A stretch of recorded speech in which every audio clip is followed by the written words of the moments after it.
So Fidel Takla, is that the right pronunciation there? Takla. Takla, like somebody's having a football tackle. Takla. Oh, right. That's Takla, easy. Yeah. What's your heritage, Fidel?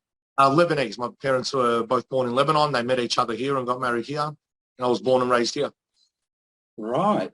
So you've got this thriving little business in Victoria there Yep. called Picket Fences. That's it, isn't it? Picket fence. Picket Fence, yeah.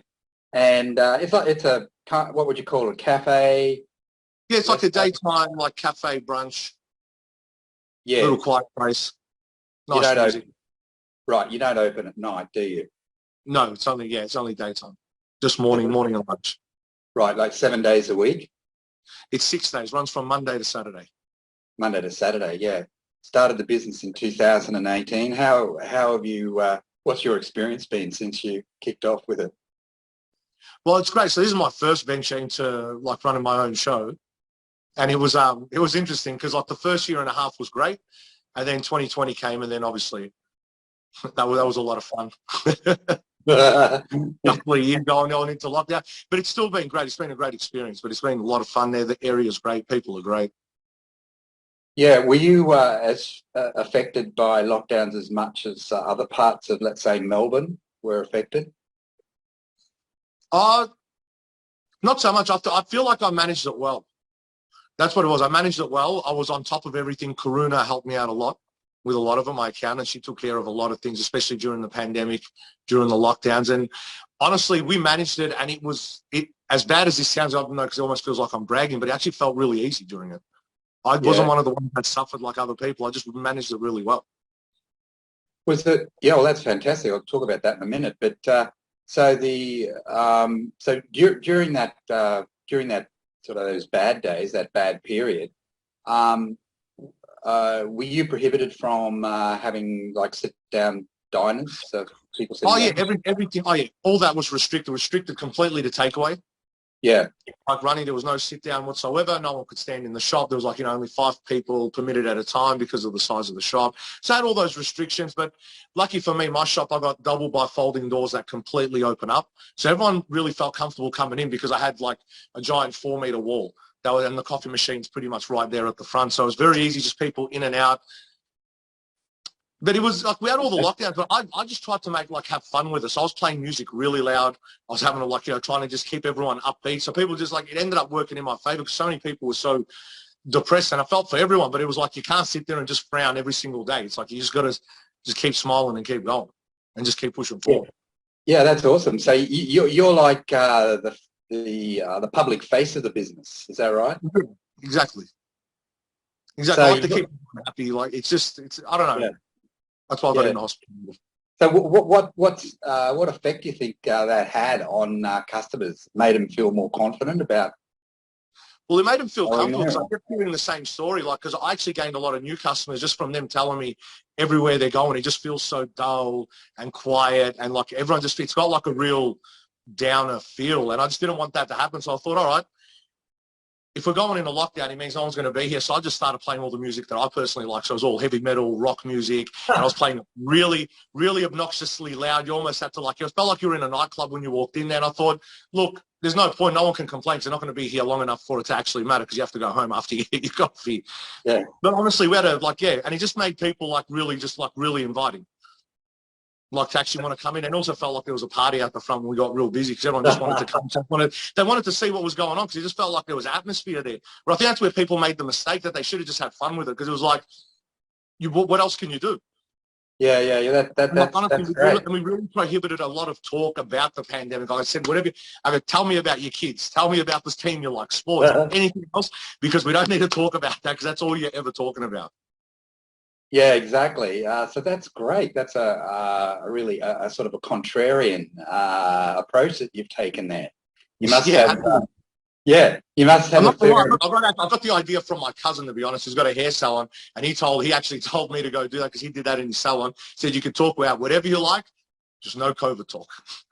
Yeah, and that probably helps explain why you got more customers from because the word of mouth did the job for you. Yeah, literally, it really. That's why I said I was just on the front foot and just went for it. Oh, I love it. Oh, wow. That's a great story. Really Yeah, great story. Yeah. I That's was one worth of the ones that came out of the celebrating. other. Yeah, Pardon? I was one of the ones that came out of the other end of it okay. Like I really just went, you know what? Like the old saying, when life gives you lemons, you make lemonade. You just work it out. Yeah, exactly. So before you started the venture, you said it's your first thing that you've done. You know, first time you started a business. What were you doing before there previously? I've just been like employed by people. My parents have always been in hospitality. I've been working since I was 16 years old. Started off in kitchens. Then I moved on just the front of house, just doing some waitering. Then I went into coffee, and coffee became my main sort of venture. Like I started becoming like head barista at most joints, bar manager. I just ventured through, honestly, all of Victoria. Like I was traveling around working everywhere from south, north, east, west, everywhere. Right. And it sort of just kept on. I just got to that point where I was like, you know what? I'm going to give it a crack. I feel like you've got enough experience. I felt like I did the right thing. You have to get all as much experience as you can in. So Yeah, I've always yeah. been, family's always had like the entire family's always been in hospitality. So sort of was just easy to get into it. Yeah, so it's kind of in the blood, I guess, eh? Sort Yeah. of part of you. Yeah. Yeah. So, okay, so I guess like even before you started the business, going back to doing when you were doing all those different jobs in within the broader industry, um, you did you always feel that you had a natural affinity with customers? You're naturally good at dealing with people. Yeah, that felt it came so easily. Like it was never, it never seemed to an issue. And once I actually did get into making coffee, and I was just behind the machine, and I was the guy they always want to come talk to when you get the coffee and that. And I found that just, I fell into that so easy. I'm really great at remembering names, remembering their Oh, coffee. I remember their kids' names, their dogs' names, what football team they go for, everything. Like I don't, and I'm talking my entire clientele at the moment. I'm like that. I've just always been like that now. It's just what I do. It's it's one of my good qualities, or my better ones. yeah, definitely. I mean, that's huge. Even remembering details about people, they don't forget, and it makes them Yeah, much but I more can't, likely to come everyone back. asks me, because everyone asks me, how do you do it? And I go, it's very simple. You just keep asking again and again and don't feel embarrassed about it, because sometimes I remember your name straight away, but if I don't remember it, I'll ask again and again until it sticks. And once it sticks, it's stuck. You see, that's what people don't do. People get embarrassed, like, oh, I can't ask again. And I'm like, dude, there was this one guy, his name was Carmine. And for some reason, I couldn't remember his name. And I ended up serving him at 3 different cafes. I think I asked him his name about 30 times before it finally Oh, locked in. So I'm like, it's just persistence as well. So everyone says, how do you do it? I go, persistence. I keep asking, and then eventually it'll just stick. oh, Everyone wow. thinks it's this crazy talent. It's not. I'm just very persistent. I just want to make sure I get it right. Yeah. So, looking to the future, where do you see yourself in 2 years, 3 years' time? So hopefully still there. I love it there. Yeah. Like Yeah. honestly, still running the business. Like I want to do some work to the shop. I wouldn't mind doing like a few renovations, like change it up a bit, add like new, like I pretty much want to add an entire new menu, like to the Yeah. store. It's like, and just see where I can go. But it's just the area. The area's really got me at the moment. It's like, oh, I like it so much, I really don't want to leave. Like Yeah. it just feels like I've made so many friends there. It feels like, oh, if I leave, it's like, oh, I'm not going to see these people again. And Yeah. sometimes I get attached like that. So you feel that you're very much part of the community, eh? Yeah, that's really what it feels like. And everyone knows me, and all their kids, all whenever they're riding their bikes, they wave past, hey Fidel, and all waving at me, and I'm just like, you know what? I really don't want to leave here. It's just Mate, you sound like you're a bit of a celebrity down there. right. That's almost what it feels like, and I think it's that. Yeah, but it's just a lot of fun. But I make myself because everyone. It feels like that, but just because everyone knows me, because I just do like talking to everyone. And there's a lot Yeah. of good character. It's a very good little community. Everyone's real, and it feels like a little village there because all the people of Ivanhoe all seem to know each other one way or another, like through all their kids go to school together, or they live next door to each other, and it's literally that little pocket of Ivanhoe East. That's where everyone comes in from. And that's Yeah. exactly Yeah. really lovely. Yeah. That's great. So, do you have any aspirations to grow the business to build more income, more revenue for the business, or are you just happy to keep it as it is? Well, the ideal plan is to build it up just to get more revenue, so I can obviously eventually one day sell the business off. But still, as soon as I do that, I want to get into something bigger. Because Yeah. now that I know what I've got myself into with the first, I've got a small operation at the moment. I want to go into something bigger because it feels like I know what the max out of this shop is. So once almost like I get there, as sad as it would be to wanting to leave, you still got to do the right thing by the business and by yourself, that you still sell when it's at its highest. But then I have to. I'm just going to venture on into something else. Hopefully I can, something bigger, something I can run even better.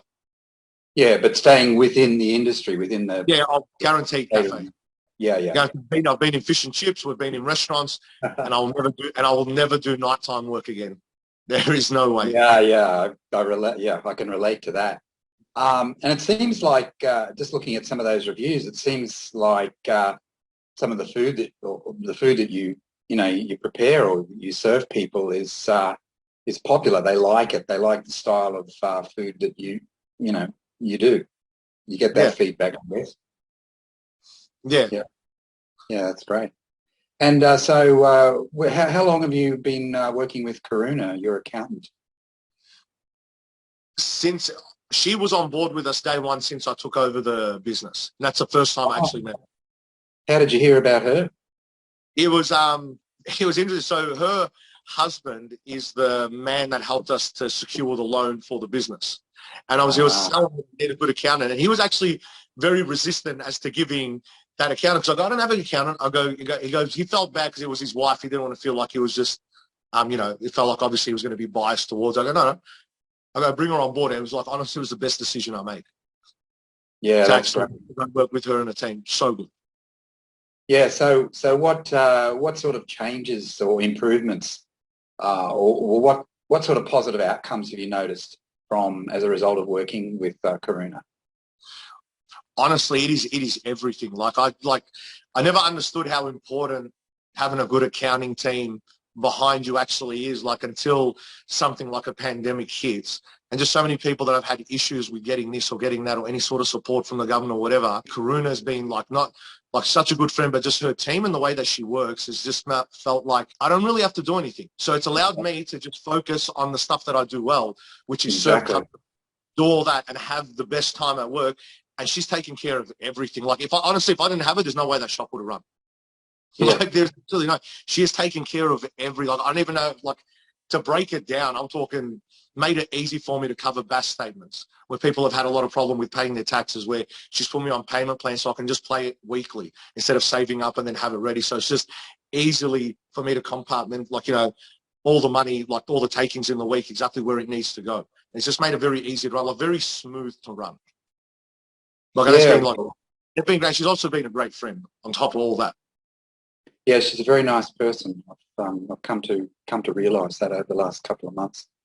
So as you say, her taking care of those tasks frees you up to do what you're great at. You've got a genius for working with people and running this sort of a business, haven't you?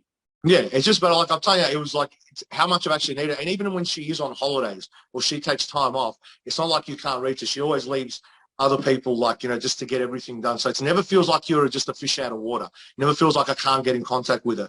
I need this. It's from everything from super payments to cover everything, to make sure I don't have any mistakes. It's just been flawless. She's honestly like an angel. Absolutely. Yeah, awesome. Well, probably on that note, we'll finish the interview. That's fantastic. Yeah, I don't know how else to put it. She's just been brilliant to work with. I've even said it to people. I go, mate, you get a good accountant behind you. You don't have to worry about much. Have you referred anyone to her yet? Referred a couple, but it's just some people go, some people call. It's just, I know it's a weird thing with accounting, but I tell people, I go, but also I think it's more people that run their business need an accountant. If you're just working for someone, you're just doing your own taxes, most people do on their own. But these particularly, if you're running a business, you need someone strong like that. No doubt about it. I mean, the business has much more complexity to it than... Oh, absolutely. From anything, one little mistake and that's it. Oh, yeah. You get into a lot of trouble.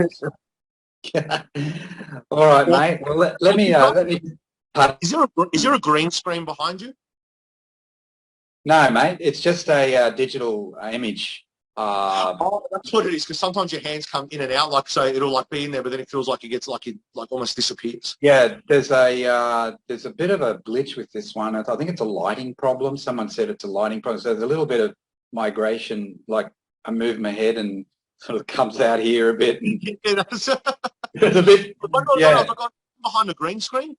So, Yeah, maybe I should set that up. But, this is make it out kind like you're in of, one or something. yeah. Okay, look, I'll just say goodbye on the record, but don't click off. Just wait. I'll just say that goodbye now. All right, Fidel. Look, mate, that's fantastic. You've inspired me on a Monday. I'm so excited. Maybe I'll start my own cafe. That's awesome, Yeah, mate. So thanks for participating, buddy. thank you.